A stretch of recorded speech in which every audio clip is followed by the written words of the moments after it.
वर्ध्यात अवैध खतांचा मोठा साठा जप्त, 3 गोदामांमधून तब्बल 4635 बॅग युरिया जप्त। आरवी कारंजा परिसरात 3 गोदाम सील, वर्धा कृषी विभागाची मोठी कारवाई। पंतप्रधान मोदी 20 पेक्षा जास्त प्रचार सभा घेणार, जम्मू काश्मीर हरियाणामध्ये मोदी किमान 8 सभा घेणार।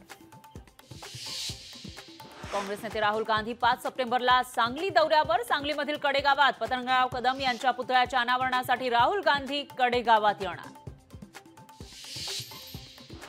झारखंडमध्ये हेमंत सोरेन सरकारला मोठा धक्का, मुख्यमंत्री हेमंत सोरेन यांचे काका चंपाई सोरेन भाजपमध्ये करणार प्रवेश। 30 ऑगस्टला अमित शहांच्या उपस्थितीमध्ये होणार पक्षप्रवेश।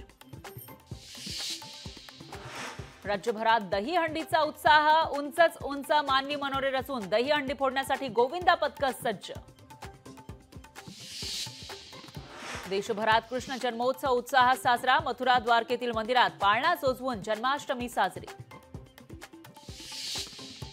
म्हाडाच्या सोडतपूर्व प्रक्रियेला 15 दिवस मुदतवाढ, म्हाडा अर्ज विक्री स्वीकृतीला समाधानकारक प्रतिसाद नाही, म्हाडाकडे 117 दिवसात केवळ 14,839 अर्ज।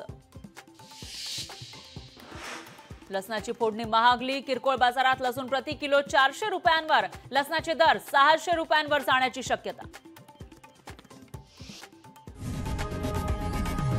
लोकशाही मराठी ऐका, पहा, जागरूक रहा।